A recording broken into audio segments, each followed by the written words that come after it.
ये भी तो हल्के हो गए। Hello, thank you viewers for your continuous support which encourage me to make these informative videos for you. इस वीडियो में हम ईयर टैगिंग के बारे में बात करेंगे कि गोट्स में किस तरीके से ईयर टैगिंग की जानी चाहिए। ईयर टैगिंग की इम्पोर्टेंस क्या है ये भी जानना बहुत ज़रूरी है। ईयर टैगिंग एक तरीके का आइडेंटिफिकेशन है। जैसे आजकल आधार कार्ड और वो सब चल रहा है। जब एक साथ एक फार्म में बहुत सारी गोट्स को रखा जाता है तो इंडिविजुअल गोट की परफॉर्मेंस को ट्रैक करना, ट्रेस करना बहुत इम्पोर्टेंट हो जाता है, क्योंकि जो हर्ड की परफॉर्मेंस है वो जो फ्लॉक की परफॉर्मेंस होगी गोट्स के, वो उसके इंडिविजुअल परफॉर्मेंस को मिलाकर ही बनती है। अगर कोई मान लीजिए गोट बीमार है, उसे हमने दवाई दी, कोई मतलब किसी 100 गोट के फार्म में हमने किसी गोट को दवाई दी, तो अगले दिन उसे ट्रैक करना मुश्किल हो जाता है कि किसे हमने दवाई दी थी, वो इम्प्रूव हुई कि नहीं हुई, या उसका प्रोडक्शन डाउन हो गया था। तो हमने अगर करेक्टिव मेजर्स फार्म के अंदर किए हैं या लेकर आए हैं कुछ करेक्टिव मेजर्स, तो उससे कुछ इम्प्रूवमेंट हो रहा है कि नहीं हो रहा, कौन से एनिमल्स हैं जो कि अंडर परफॉर्म कर रहे हैं। तो इससे रिकॉर्ड कीपिंग क्या है कि एक तरीके से फार्म का एक लाइफलाइन है। अगर आप रिकॉर्ड कीपिंग नहीं कर रहे हैं तो फार्म को चलाना और उसे प्रॉफिटेबल बनाना या उसे एक्सपेंड करना बहुत मुश्किल हो जाता है, क्योंकि इनपुट आउटपुट कॉस्ट हम उनका अकाउंटेबिलिटी तो हो जाती है कि कितना हमने लगाया, कितना हमारे पास आया, लेकिन ऑडिटिंग होना बहुत मुश्किल होता है कि कौन से एनिमल्स अंडर परफॉर्म और कौन से अच्छा कर रहे हैं। इसी तरीके से उनमें फिर सिलेक्शन, ब्रीडिंग के दौरान उन्हें किस तरीके से हम अच्छे से रख सकते हैं या किन एनिमल से ब्रीडिंग करानी है, सिलेक्शन करना है, तो वो भी जब ही हो पाता है जब प्रॉपर आइडेंटिफिकेशन एनिमल का हो जाए। इसीलिए हम लोग उसे आइडेंटिफाई करते हैं, और आइडेंटिफाई करने का सबसे आसान तरीका है ईयर टैगिंग। तो आइए जानते हैं कि ईयर टैगिंग आसानी से कैसे की जा सकती है इस वीडियो में।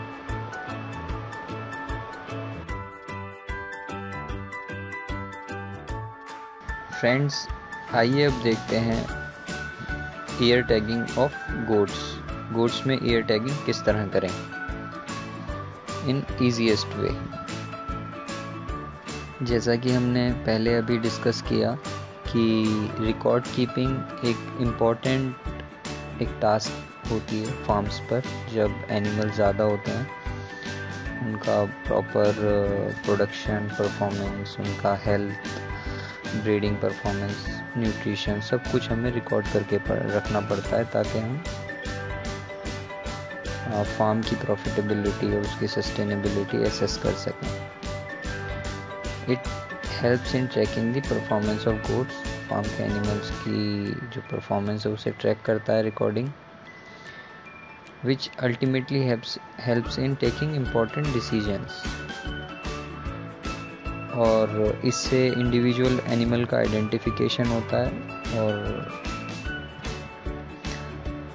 इसीलिए एनिमल्स को टैग किया जाता है। और इस सब में, इस टैगिंग में या इस आइडेंटिफिकेशन में सबसे जो कॉमन मेथड है वो ईयर टैगिंग है गोट्स में। ईयर टैगिंग के दौरान जो हमें पॉइंट्स या जो बातें ध्यान में रखनी चाहिए, सबसे पहली चीज़ है हाइजीन। साफ़ सफाई बहुत ज़रूरी है, क्योंकि हम एक तरीके से एक इंस्ट्रूमेंट से बकरी के कान में छेद करते हैं, तो इन्फेक्शन होने के बहुत ज़्यादा चांसेस रहते हैं। अगर हम प्रॉपर हाइजीन नहीं रखेंगे तो वहाँ पर ज़ख्म भी हो सकता है और फ़ायदे के बजाय नुकसान होने के चांसेस रहते हैं। तो जो इंस्ट्रूमेंट टूल्स हम टैगिंग के लिए इस्तेमाल करते हैं उन्हें हमें अच्छे से पहले साफ़ कर लेना चाहिए और इस्तेमाल करने के बाद भी उसे साफ़ करना चाहिए उन इंस्ट्रूमेंट्स को। जो टैगिंग एप्लीकेटर है या टैग्स हैं उन्हें एयर टाइट कंटेनर्स में रखना चाहिए। And always clean the area of year, जो कान है जहाँ पर हमें टैग लगाना है, हम आगे चल के बताएंगे किस जगह टैग लगता है, तो उस जगह को प्रॉपर हमें साफ़ करना चाहिए पानी से धोकर या स्पिरिट या डिटॉल वगैरह से। और टैगिंग के बाद हमें रेगुलरली चेक करना चाहिए ईयर्स के उन एरियाज़ को जहाँ पर टैगिंग हुई है कि कहीं कोई ज़ख्म या कोई इंजरी तो नहीं हो गई है जिसकी वजह से कोई इन्फेक्शन फैलने का खतरा बन जाए। कंपोनेंट्स ऑफ ईयर टैगिंग और उसका प्रोसीजर, ये देखिए, ये आइसोप्रोपाइल अल्कोहल है जिसे स्पिरिट भी कहते हैं, एंटीसेप्टिक होता है ये, या फिर डिटॉल। इससे हम उन जगहों पर हमें रबिंग करनी होती है जहाँ पर हम ईयर टैगिंग करने वाले होते हैं। जैसे आपने देखा होगा कभी आप इंजेक्शन लगाने अगर जाते हैं तो वहाँ पर स्पिरिट लगाया जाता है, तो इसी वजह से लगाते हैं ताकि सुई जब अंदर जाएगी या वो जो पियर्स करेगी तो वो अपने साथ कोई इन्फेक्शन ना लेके अंदर जाए। यहाँ पर हम पैनल टैग्स यूज़ करेंगे, ये पास्चर एनिमल्स के लिए या जो बड़े फार्म्स हैं या जब एनिमल एक तरीके से झुंड में रहते हैं तो उनके लिए काफ़ी फ़ायदेमंद होते हैं क्योंकि इन्हें आसानी से देखा जा सकता है और पढ़ा जा सकता है। इसमें दो पार्ट होते हैं, एक मेल एंड होता है, एक फीमेल एंड होता है, जैसा कि आपको दिख रहा है। ये मेल एंड है और ये फीमेल एंड, और यहाँ पर आपको ईयर टैग एप्लीकेटर दिख रहा है। इसमें क्या होता है कि हम फीमेल एंड को एक जो बेस होता है एप्लीकेटर का उसमें हम फिट करते हैं, जैसा कि आप देख सकते हैं यहाँ पर एक सर्किल होता है तो इसमें फंस जाता है जाकर इस मेटल प्लेट में फीमेल कंपोनेंट, और मेल कंपोनेंट को हम ऊपर की तरफ फिक्स करते हैं यहाँ पर।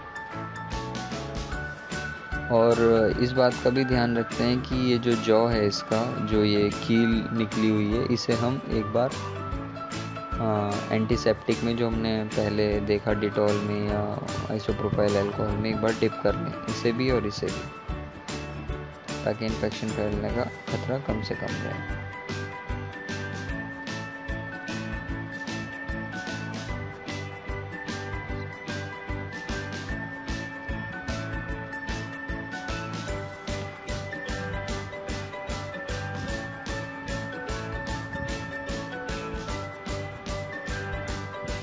एक बार इसे हमें दबाकर देखना चाहिए कि इसका प्रॉपर अलाइनमेंट हुआ है या नहीं, कि जब हम इसे स्क्वीज़ करें तो ये इसके फीमेल एंड के होल में ही जाए,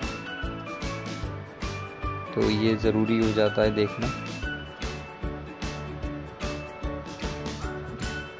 जब आप ईयर टैगिंग करना स्टार्ट करें तो प्रॉपरली बकरी के बच्चे को या बकरी को होल्ड करें। बकरी के बच्चे को पकड़ना आसान होता है, ये इसका प्रोसीजर है पकड़ने का। और उसके बाद क्या करना चाहिए कि अगर बड़ी बकरी है तो उसे रेस्ट्रेन करना कॉन्स्ट्रेन करना थोड़ा मुश्किल हो जाता है, तो यही कहा जाता है कि 3 महीने के बच्चे पर ईयर टैगिंग कर देनी चाहिए। और टैग हमें जो प्लेस करना होता है वो कान के बीच में, मतलब बीच में और बेस की तरफ, मतलब जहाँ से कान शुरू होता है इधर से बेस की तरफ करना चाहिए, जैसा कि इसमें दिख रहा है। यहाँ पर अगर आपको दिखे तो ये कार्टिलेज है, मतलब ये भी सॉफ्ट बोन कह सकते हैं इसे, कार्टिलेज। और इस बात का ध्यान रखना चाहिए कि कहीं हम इसे पियर्स ना कर दें, इसमें छेद ना कर दें। तो यहाँ पर वेंस भी होती हैं तो उन वेन्स से बचाकर और कार्टिलेज के बीच में बेस की तरफ हमें इसे पियर्स करना चाहिए।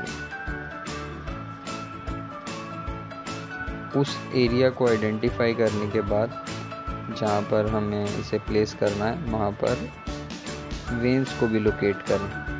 जैसा कि इसमें दिख रहा है आपको कि टैग प्लेसमेंट हम यहाँ पर करेंगे या फिर यहाँ पर कार्टिलेजेस के बीच में और वेन्स से हटाकर। तो जहाँ पर ये उंगली का निशान है यहाँ पर टैगिंग करना सबसे ज़्यादा सेफ रहता है।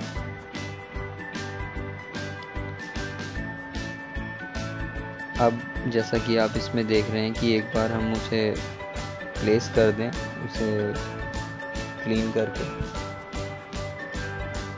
एप्लीकेटर को, तो कुछ लोग क्या करते हैं कि बर्फ़ का भी इस्तेमाल करते हैं। इस जगह पर बर्फ़ को रब कर देते हैं, लगा देते हैं, जिससे थोड़ी नमनेस आ जाती है। तो जो अगर थोड़ी बहुत तकलीफ़ भी होने वाली होगी तो वो नहीं होती है। कुछ फार्मर्स बर्फ़ का इस्तेमाल करते हैं और एक बार उसे अपनी प्रॉपर प्लेस पे रखने के बाद जल्दी से दबा दिया जाता है। इम्पॉर्टेंट पॉइंट्स कुछ जो याद रखने चाहिए। Ear tagging causes about as much pain as getting your own ears when. Points कुछ हमें यहाँ पर याद रखने चाहिए कि ईयर टैगिंग में उतना ही दर्द होता है जितना आप अपने कान अगर छिदवाने लगें, अपने कान में पियर्सिंग कराएं तो जितना दर्द होता है ईयर टैगिंग में भी उतना ही दर्द होता है। Goat kids will want the comfort of their dam after ear tagging is finished.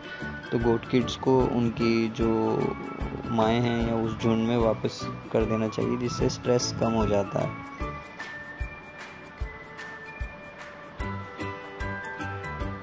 जब एक बार आप टैगिंग कर चुके होते हैं तो उसका आइडेंटिफिकेशन आसान हो जाता है और उन्हें प्रॉपरली रिकॉर्ड में नोट कर लेना चाहिए, और जिससे वो आगे काम आ सकें रिकॉर्ड्स एंड हेल्थ सर्टिफिकेट्स के। कुछ दिनों तक, कुछ हफ्तों तक उन किड्स को ऑब्ज़र्व कीजिए जिनमें टैगिंग हुई है कि कहीं कोई इन्फेक्शन या इंजरी तो नहीं हो गई है या बढ़ रही है या टैगिंग की वजह से। अगर आपको लगे कि पेन ज़्यादा सीवियर है या रेडनेस है या कुछ वहाँ से पस निकलने लगा है तो टैग को हटा दीजिए, और जब और एंटीबायोटिक ट्रीटमेंट से उसे ठीक करके उसके बाद जब वो ठीक हो जाए तो फिर दोबारा आप वहाँ पर टैगिंग कर सकते हैं। Thank you for watching. If you like it, please subscribe us on YouTube. You are invited for queries at axonweb@gmail.com. Thank you.